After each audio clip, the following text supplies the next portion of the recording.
Sisters, come together now, come together now. It's time to help each other out, help each other out. Welcome to the SOAR podcast. This is a platform for sisters to gather and have some empowering conversations. And in the process of these conversations, we help each other overcome some limiting beliefs. I want you to join the conversation. I appreciate your likes, subscribes, and comments. This podcast is sponsored by Stephanie Brown Coaching. If you have any limiting beliefs that are holding you back, feel free to contact the coach at societap.com/Steph Brown MD. Welcome to SOAR. I'm Dr. Stephanie.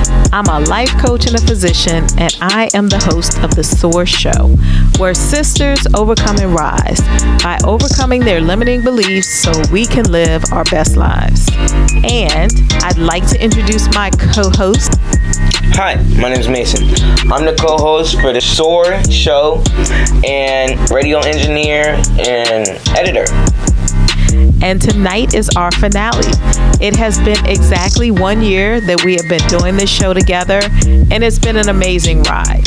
So we want to share with you some of the backstory of the SOAR show and a few clips from some of our 37 episodes that we've done over the past year. We're so excited and grateful to have made it to the 1 year mark. I celebrated this week with a Zoom party, and some of my past guests and friends who supported us on this journey came along, played some games, won some prizes, and we really did have a blast. Now, the title of this finale is Her Evolution. But that's not just about my evolution as a radio host and a podcaster, and ultimately my evolution in going from someone who didn't even like the sound of her voice to someone who embraces every opportunity to use my voice. But it's also about all of my guests. The stories they shared were all stories of evolution and growth. So this journey has truly been about her evolution. Even though this is the last radio show, the podcast will still be around, so you can continue to listen in and join in on some empowering conversations for Black women. Make sure you subscribe to my podcast on Podbean or Apple Podcasts or Spotify. Just type in Sisters Overcoming and Rising, all one word. And if you want to catch our upcoming video podcast, subscribe to my YouTube channel at Dr. Stephanie Coach. Valda Coriat and Yvonne Jackson were two of my C-suite executive guests who dropped all kinds of knowledge about success, how to be successful in business and in life. And then when it comes to triumph, you don't want to miss these powerhouse women. Kimberly Spites shares a snippet of her personal story and going from dangerous, disastrous dysfunction to destiny. And Sophia Casey takes us on an exploration of fierce vulnerability through the eyes of her fictional characters. So, coming up next are all 4 of these clips. Were there any reflections that came up for you as you reflected on that milestone that you think would be helpful to share with other women? I think we're too hard on ourselves.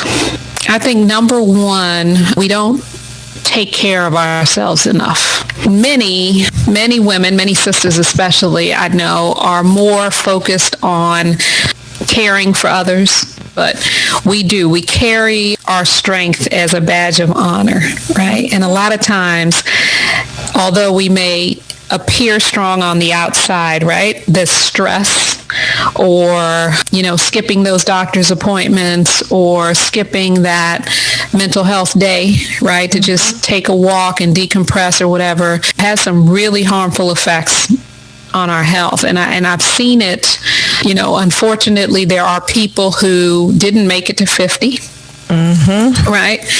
And that's not lost on me. As I observed some people that, very much that I care about. I have to say this too. My dad actually died unexpectedly and before the age of 50. Oh, wow. And it wasn't until an aunt, his sister, who is a registered nurse, was going through some of the paperwork that he had been diagnosed with diabetes. And I said, diabetes? Like, he didn't have diabetes his entire life. So I bring this up simply because I think it's more to the theme of really taking each day as best we can. And I know it's busy, and I know we have a lot of responsibilities and so forth. And certainly when you have children, it's hard to slow down. But for me, my reflection was that I matter. My life matters. My happiness actually matters, right? Yep.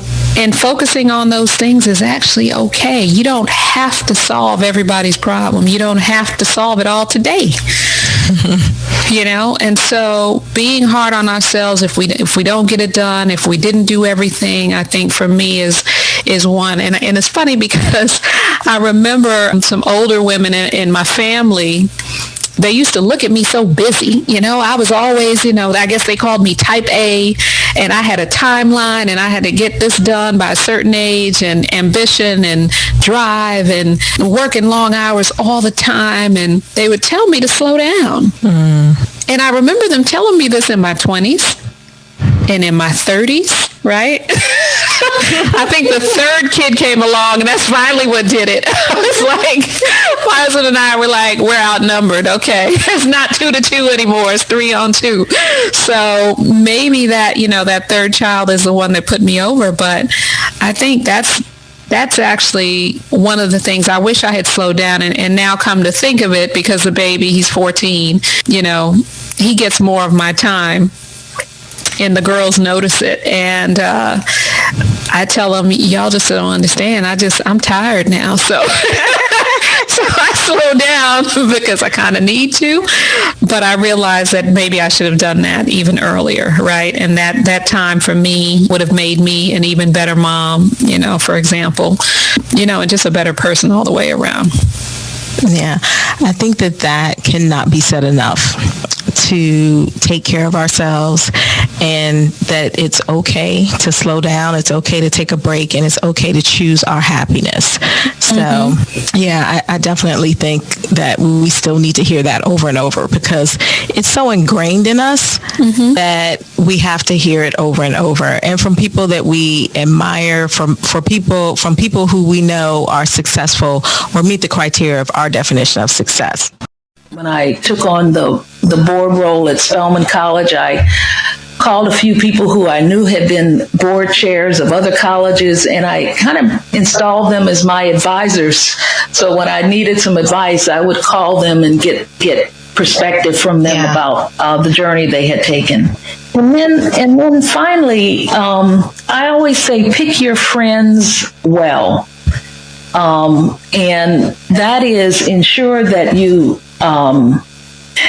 put people around you, you build this board that I talk about, people who are positive, but you want positive energy around you. As you make these decisions, having friends who can help you be positive and not dwell on the negative, because we all have terrible things that happen to us, but just being positive and having friends around you who are also positive, and keeping, as I say, that positive energy around you such that you can be successful. So those are kind of the principles that I've operated with as I've traveled this journey called life.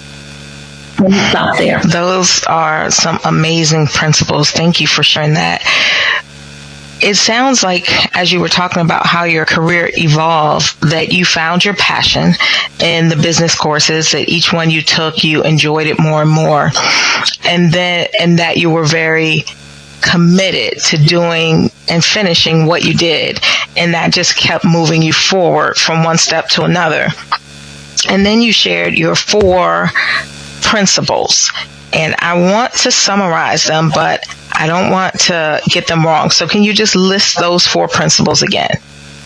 Yeah. Life favors those who lead with the spirit of service and humility. Make sure that the friends around you have positive energy. Pull together a board. I call it your personal board of advisors who can advise you as you're moving through and making decisions. And finally, life favors the persistent. So staying focused on the job at hand and being disciplined around that. Those are excellent advice. And the other thing, Stephanie, I would say, and Fred, my husband, says this about me. He said, you have two speeds, Yvonne. And I said, what's that? First met me, he said, you have a speed called fast and stop. And it's true. I go and I go deep on everything that I commit myself to. So I don't spread myself real thin. I say, okay, I'm going to be focused on this. I'm going to be focused on that. I'm going to be focused on that. But I don't spread myself among 10 things. And I spread myself among 4 things that I can do well. And it's true. And then, as Fred would say, then you stop. That's true. I fall on the couch and lay down and I say, okay, I'm done for the day, or I'm done for this. I'm done on that project. Yeah, those are great principles, because I think there is a tendency for a lot of us to want to do everything, the FOMO, the fear of missing out. So you spread yourself really thin. And then there's also a tendency to kind of go until you hit a brick wall. So not knowing when to rest and when to stop. So that is definitely a word right there, a word that I can take to heart as well. But focusing and going hard on the things that you have decided to focus on, and then stopping. So I like that. I might have to get me 2 speeds. Because you want to make a difference with what you do, and you can't make a difference when you're skimming. And that's, as I said, go deep, and then influence what you're doing and the people around you. Before, I could tell that you were a powerful woman of God. I would love to hear about your Christian journey that led you to become an elder and a clergy and someone who fasts and prays to figure out their next decision. So that journey is, of course, ongoing, because I do know God is constantly evolving me in many areas. But once I left the drug dealer, I met my husband, whom I'm still married to, and we started our courtship, and then we were married. In the course of our marriage, I went back to the drug dealer. And of course, this is all shared in my autobiography. And in that process, my husband found out. And he decided he was going to take our children and just leave me.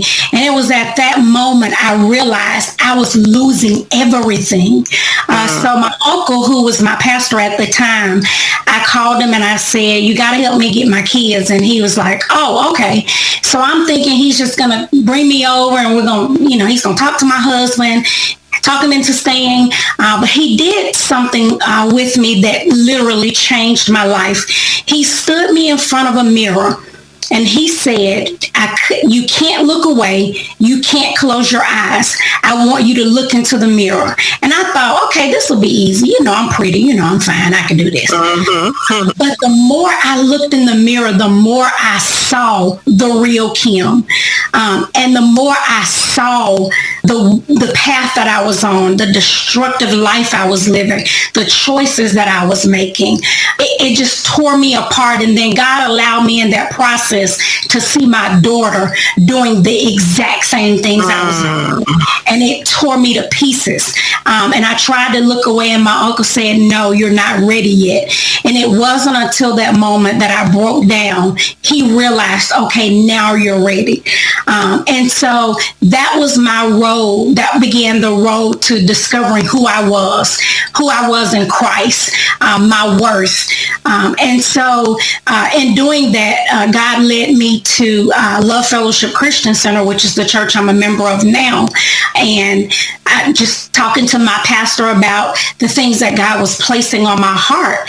And I heard God say ministry, and I was okay with ministry until he said, I want you to go back to the community that you and the drug dealer tore apart. And I was like, wait, what? Are you kidding? I knew that me going back wasn't about me.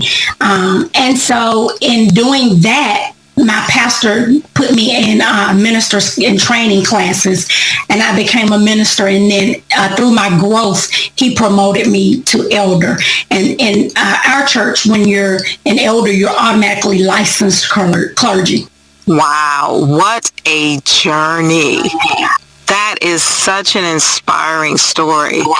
You know, in that short period of time, you just explained the arc of being at rock bottom and then being elevated, not by man, but by God, to a position of leadership where you're leading his children. That's awesome. It's God. It's all God. Yeah. And so you kind of talked about how your faith helped you to go from a broken girl to a healed woman. But I know that it has been a journey and a process. I know that it started with you sort of breaking down and being able to see yourself. But what was the journey like, and how did your faith serve you along that journey of healing?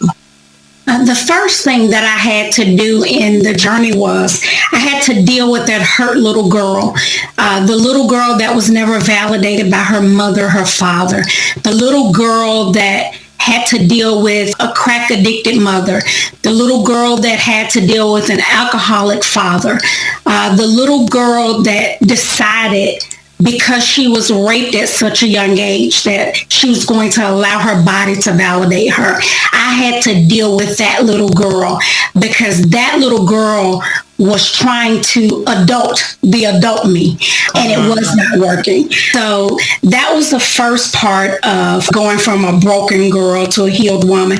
And the second part was really finding out who God said I was. Not man, not my flesh, not the person I saw in the mirror, but who did God say I was? And so the two scriptures that really helped me with that was Psalm 17:8. Which spoke of me being the apple of his eye, and then Isaiah 49:16, which reminded me that my name was etched in the palm of his hand. You know, when I think about fierce vulnerability, I think about it in terms of me and my mother. I was raised in a matriarchal family, but I think about my mom, my aunts, my grandmother, and how their fierceness became a shield to keep hurt and pain away from them. And I think over time what's happened is that we've gotten so accustomed to having to have that shield and that guard up all the time. Like when we're on our jobs and we're overlooked for positions, like there's that shield, has to go up again. I'm not going to be hurt like that again. I'm not going to be overlooked like that again. And then also on the flip side, then people have actually made that shield to be a bad thing by saying that we have, you know, angry black woman syndrome, you know, and that we're all angry. And we know that's a lie. We're all angry.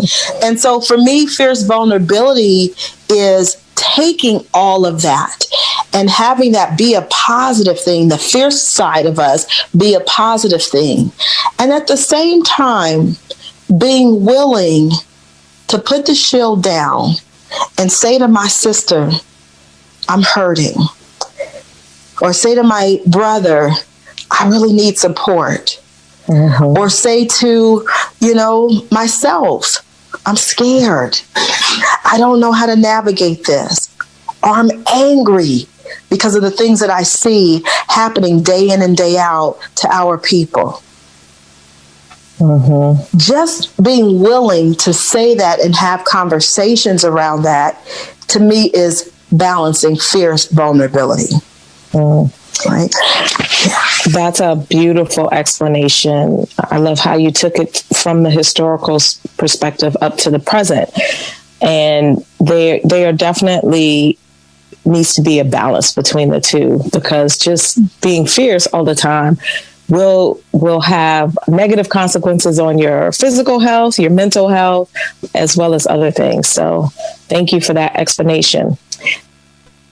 You know, the test for me and the question always for me is certainly, okay, Sophia, are you willing? Are you willing to keep asking myself that?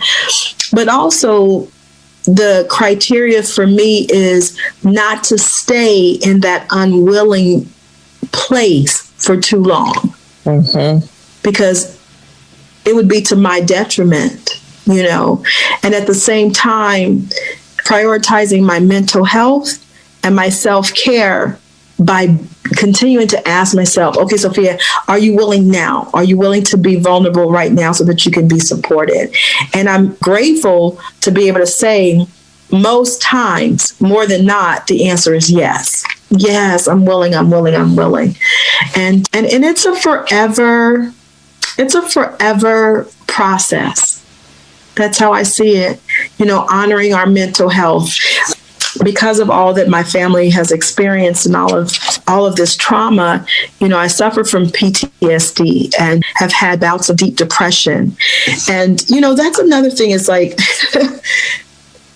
are we willing to even say that? And so many of us, especially in our community, it's like, no, we don't want to talk about that. I have an older brother who has a mental illness. He has schizophrenia.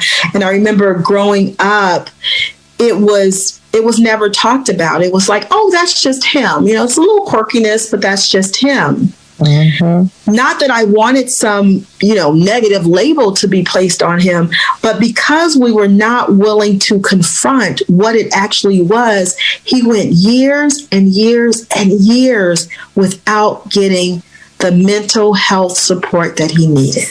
Yeah. And I just, my prayer all the time for our people is that we'll at least ask ourselves, am I willing? Am I willing to just reach out to one person? If that's all I can do, just reach out to one person and say, I'm hurting, or I'm scared, or I need the support. Yeah, that's a great reminder to just leave with everyone, to just ask that question to yourself. And yes, start small, start with one person, and then you'll see that you get to make that choice over and over, and that the amount of people who are willing to help you and support you will grow. Now, as part of your title, triumphs is also in there. So I did not want to leave this discussion about the book without talking about triumph. So can you share your favorite excerpt from the book or story that deals with triumphs? Jean-Marie. It's no surprise to see her take total command of this room. Most virgins to the game would be scared out of their minds on a night like this, but not the formidable Ava Whitman. We're all here to celebrate her candidacy for mayor. This grandiose hall full of dignitaries and political bigwigs from all over D.C. struggles to contain her. She may be new to this scene, but she's damn sure done her homework. What she may lack in experience, she sure makes up for with ambition and sheer magnetism. I mean, damn. I give credit where credit's due. The woman practically oozes sex, power, and confidence. Tonight, she seems to glide as the silk fabric of her Armani suit brushes across her revealed thigh, giving just a glimpse of her soft mocha skin. Her thick, naturally wavy hair is sleekly drawn back to the nape of her neck in a bun, perfectly showing her single-strand pearls. She has a no-nonsense look as the venue lights highlight her cheekbones. Her voice is both honey and fire as she claims her place in the mayoral race during her speech. Miss Ava is bringing all the boys to the yard. Poor babies. Poor babies. If they only had a clue as to who they were dealing with. Woohoo! Oh, that was awesome. This 1 year anniversary definitely marks a period of growth. I know I have learned so much over this past year, but I'm really curious to hear what you've learned, Mason. So what have you learned? Okay, so ever since I started this show, I was a newbie. I didn't know anything. I came straight out of the box. So this guy named Zoe, we always drove up to his place to do the shows. So he's the one who taught me how to do the shows, and he's the one who taught me how to start moving the lever, moving the different keys and stuff. So He taught me how to do that. He taught me how to set up Sam. He taught me how to do all this different stuff. And now I have that as my personal talent. And he went to school for this stuff. Yeah. And I'm getting this for free. Like, thank you. I don't know. Yeah, I feel like some of our shows should be eligible for college credit or continuing education credit for all that we've learned from our guests, from the process of doing the show. I learned a lot from Zoe as well. And I also learned, while I was editing the shows, I also learned a lot of different stuff. I learned that there's a lot of different people out there, especially different black people, women's perspectives. Like, I got to see how many people were in poverty. I got to see how people changed over the period of their time. And it's like, I'm still a kid, and I'm very fortunate for how my mom and my dad have provided me with different stuff. So I'm grateful for all this. Thank you. Yeah. So just like I said, some of these shows should be eligible for college credit or continuing education for everything that I've learned, everything that Mason has learned.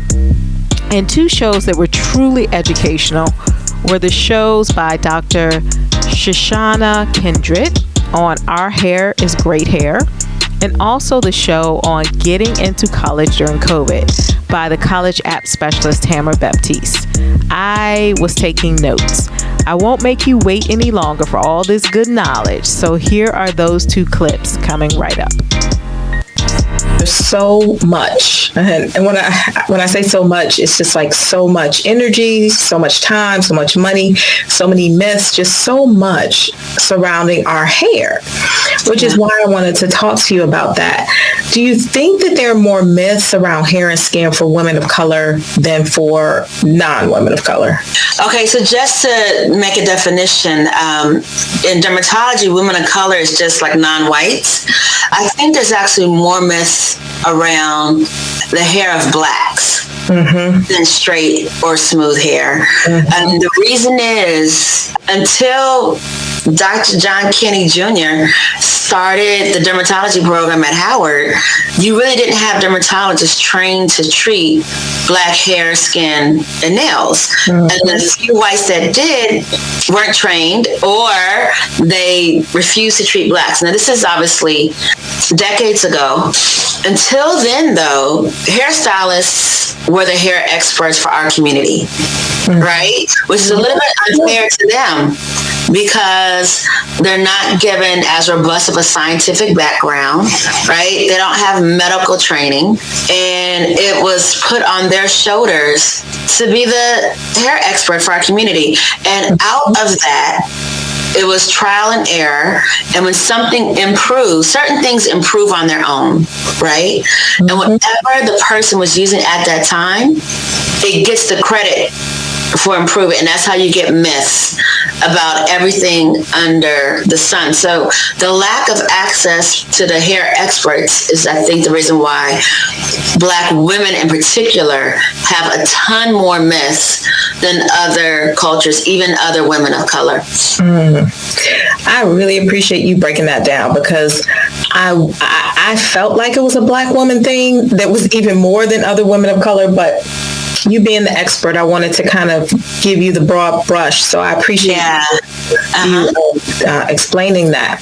So you already talked about biotin, and I will admit that I think some physicians are culprits in that. Physicians even think that biotin helps hair. Obviously not dermatologists, but other doctors.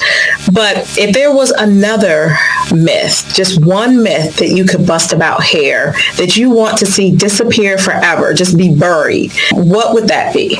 Amen. All right. There's a group of hairstylists who get extra training, and they're called trichologists. That seems to be one of the largest group. Now, not all of them are doing this, but when I see what's the common denominator of people doing what I'm about to say, it tends to be a particular sect of trichologists, and they're saying that, quote, injections don't work for CCCA. It's just a Band-Aid. Now, let me break that down a little bit. CCCA is Central centrifugal, cicatricial alopecia.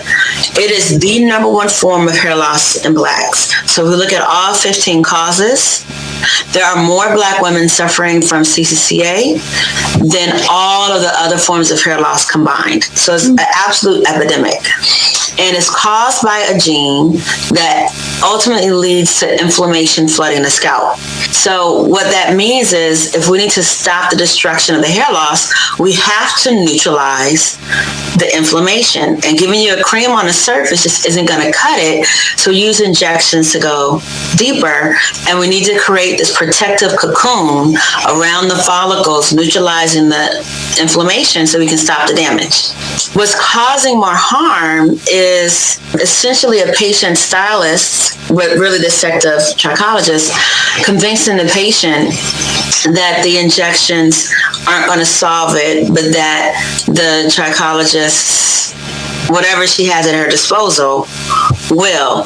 If anything, it's usually the injections alone isn't going to cut it, and we have to add more to it because CCCA reserves the right to act a daggone fool sometimes. So all of the things that you described sound absolutely wonderful. I'm thinking, okay, well, now I know I need to have my kids work with you starting in their sophomore year. But what is the difference between what you do and what the college counselors at their high school do? Oh, I am so glad you asked that. So first, shout out to college and school counselors. You guys are awesome. We're there to supplement what they do. When I work with students, and on the very first day when I meet with parents and students, I tell them, listen, I am not a replacement for your school counselor. There are certain things that your school counselor can do for you and has access to that I am never going to be able to do. I don't have your transcript.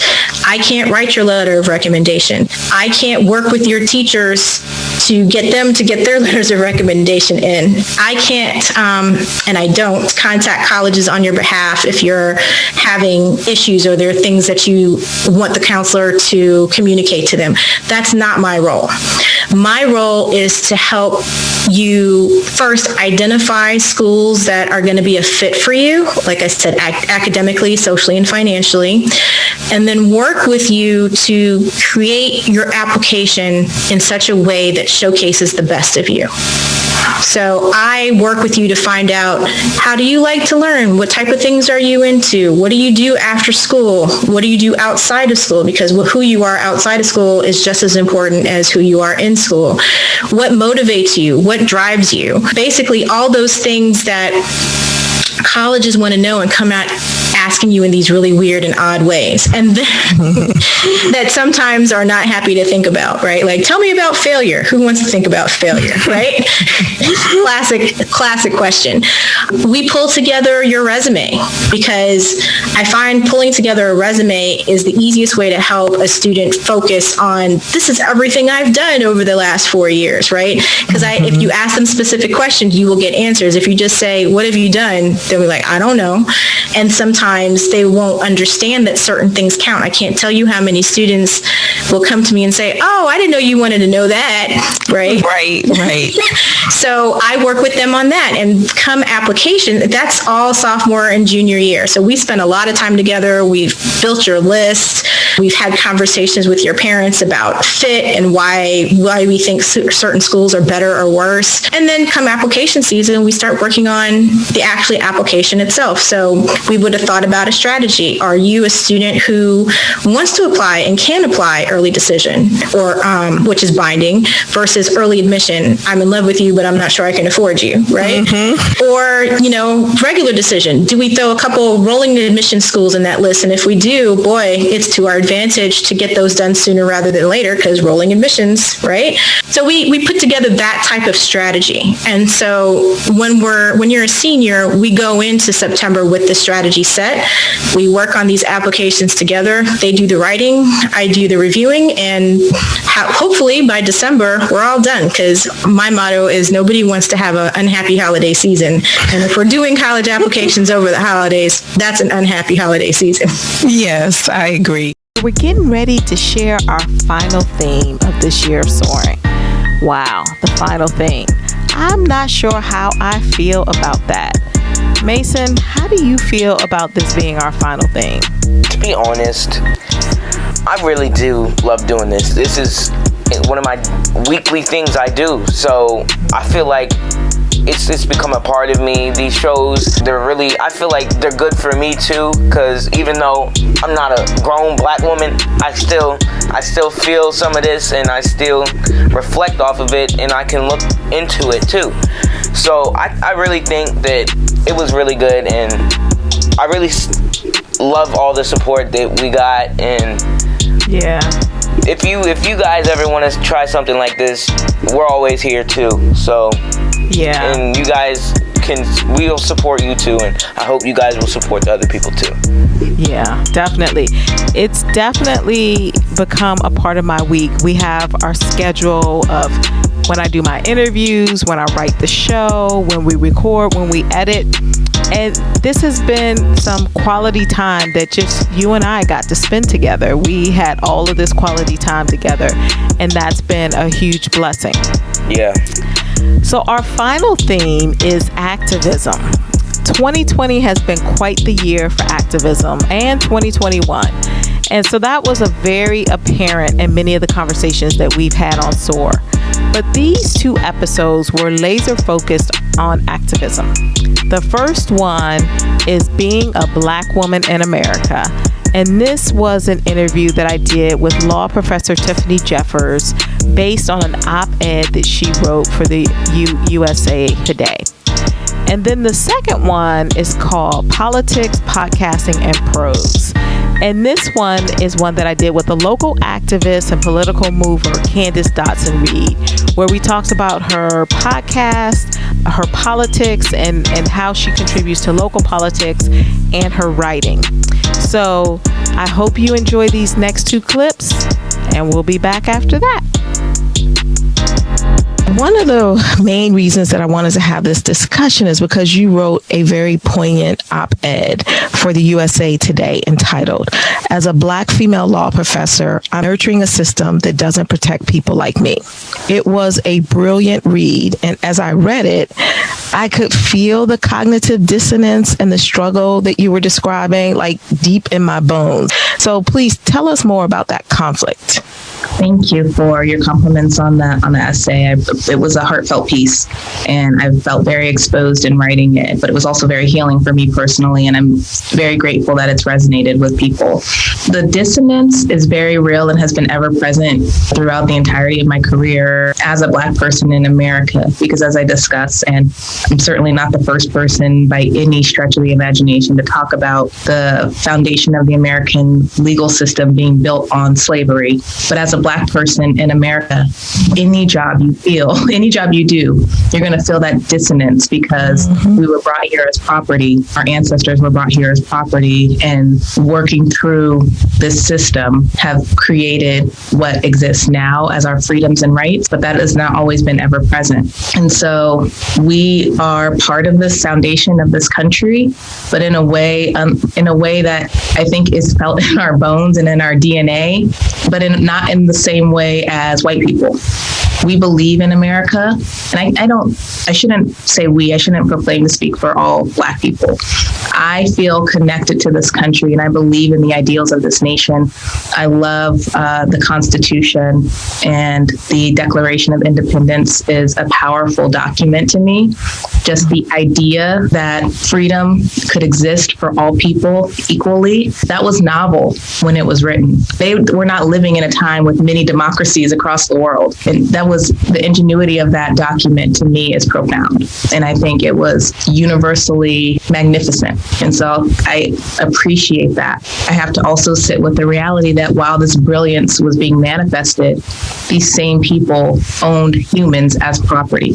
And those humans were my ancestors. And so, and they didn't consider them to be humans. They considered them to be somewhere in between a human and a table. To sit with that reality of the fact that these individuals could create such a magnificent piece of work that changed the landscape of the world and how people and societies are governed, while also having this horrific system in place, it's hard to deal with. And that horrific system has navigated our laws since inception because the founders were obsessed with property rights, and they created a law based on the property that they owned, people, the enslaved individuals. Our entire legal system is based on property rights. And so that's why I say the dissonance that I deal with stems from the fact that I really do believe in the American Constitution and rule of law and what we have created as a system theoretically, but in practice, it has been flawed. As you were speaking, one of the things that came to me is that I feel like as a Black woman, and as many of us as Black women, we are in love with the ideal of America. Just like you said, the Constitution is this magnificent document, and the ideal that we strive towards in this country, I feel very connected to that. But then sometimes there's that cognitive dissonance when you realize that that is not reality. And I feel like it happens again and again, right? I may be in love with the ideal and things are going well, and then something happens, whether it's police brutality or something else, that makes me realize, that's the dream. That's not really the reality. And I kind of get knocked off my step, and then I have to recover and recalibrate. You also, in your op-ed article, talked about being a prosecutor in Baltimore and how you naively were thinking that the system you were enforcing would also protect you, and then realizing that usually it does not. What was that like? That was difficult because I was a prosecutor in a jurisdiction in Baltimore County where 66% of African American people were prosecuted for crimes, and the office had less than 4 prosecutors total. Wow. Less than 4 African American prosecutors total. Mm-hmm. And so it was difficult to enforce laws against people that I also understood were not presented with a fair shot in some instances, but also dealing with the reality that I was helping victims who were truly victims of serious and violent crimes. The reality is that Black people commit violent crimes, and white people commit all types of people commit violent crimes, commit harms upon their communities and the communities at large. And so what I saw was inequities in how that system was promulgated, particularly against Black people.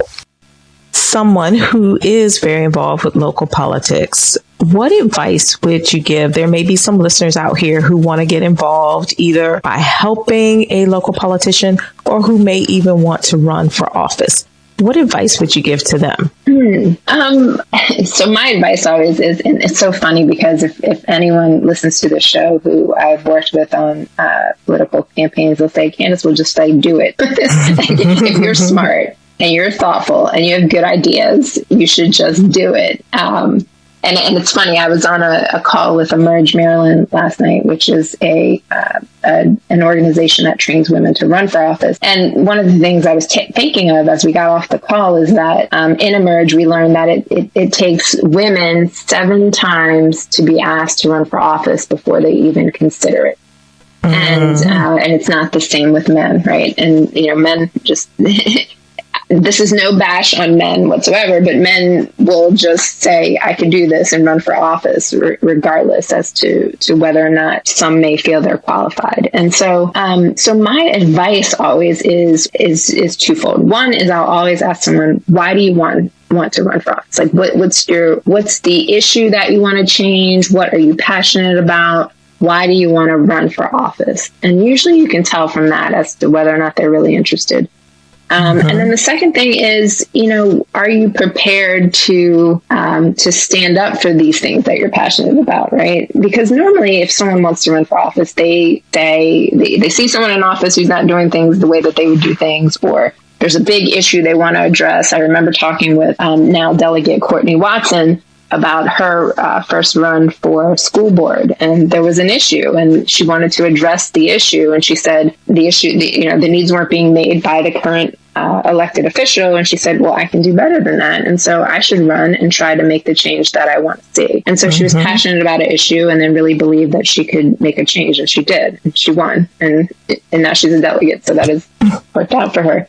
But yeah, really to look at, what you're passionate about, why you want to run, what issues do you want to address, how can you make a change? And then look at your network. We talked a little bit about how important networking is. Look at your network. How can you connect with the folks who can connect you with current electeds, for example, to talk about what it's like to run or what it's like to be in that office. Do a little bit of research and then do it. As I said, just do it. Do it. Yeah, just do it. We need more great people in the pipeline and more great people in elected office to really make a difference. We talked about at the beginning of the show, we're coming out of this pandemic. Let's have some people elected who are ready to do things a little bit differently. Yeah, so just I love it. So we got 3 steps there. Think about why you want to run. What's the issue? Are you prepared for what it's going to take? Use your network and then just do it. Yeah. And you can call me if you want to, or call me or send me a message. I'm more than willing to have that conversation. And I get excited about people who want to make a difference in their community. So where can they reach you if they want to reach out to you and they're interested? How can they reach you? That's a great question. So I'm on all social media platforms, and that's one way to do it. But I'd be happy to share my email address, which is c.reed@gmail.com. Shoot me an email. I'd be happy to talk with you. Great. Thank you for offering your personal assistance. Sure. So as I think about politics is not always about the federal, state, or local government. Many of us experience politics in corporate America or in the nonprofit sector. And I know from personal experience that universities are also very political. So I'm sure that your political savvy helps you in one of the other hats that you wear as the chief of staff for, and please correct me if I get this title wrong, diversity and inclusion at UMBC. I think, is that the correct title? A little bit different. I'm chief of staff to the president and the executive director of equity and inclusion, the equity and inclusion office at UMBC. Okay, perfect. Yeah. So how do you handle politics in that area of your career? Yeah. So that's absolutely right. There are politics everywhere, right? Small p politics everywhere. And if people don't believe that, then I'm not sure why. But I was saying to someone a couple of months ago who I work with at the university that university politics are even more challenging than politics, right? And so I think the way that I handle it, and hopefully I do a good job at this, is I first listen, right? And I did this in government as well when I worked in Howard County government and other positions that I had. The most important thing to me to do is listen, because there are going to be many points of view and many perspectives, and that's okay. And you might not even agree with all of them, but if you don't listen to where folks are coming from and sort of meet them where they are to start, then you can't get anywhere. And so that's the first thing I do to navigate the politics at work now or anywhere. And then the second thing is to try to find some commonality, some kind of common ground. Most of us want the same thing, right? For the most part. There are some folks who are extreme. But for the most part, we all want the same thing. And if you're thinking about the university, we all want the university to be successful. We want students to be successful. We want the students to do well. We want to have collegial relationships with each other. We want to do our best at work, right? Most people, that's what they want, whether they're faculty, staff, or even students at UMBC in this example. And I would say more broadly in the community, that's what we all mostly want, the same thing. And so find that commonality. And then the third thing is, sometimes you have to say no. But I think once you listen and find that commonality and you've built that relationship, you have some sort of relationship where they know that you're not, that you don't have bad intentions, right? Or ill intentions. Once you have those relationships, if you have to say no, which you do, we all do. Sometimes you just can't do things. I like to say, and I get this from Freeman Rabowski, who is my boss. Let's see what's possible. And that is a wrap. I never want my shows to end, but I definitely don't want the finale to end. But at the same time, we're turning the page to a new chapter, and I promise there are bigger and better things ahead, so stay tuned. Check out my coaching business and sign up for a free discovery session at www.stephaniebrowncoaching.com. As I have done for the past year, I want to leave you with some parting motivation as you wind down the weekend and prepare for a powerful week. The Bible says, be transformed by the renewing of your mind. So remember, the change happens in your mind first before it manifests in your life. To overcome your circumstances, think the thoughts you would think if you were already where you want to be, and you'll be there before you know it. Thanks for soaring with me. Thank you, guys.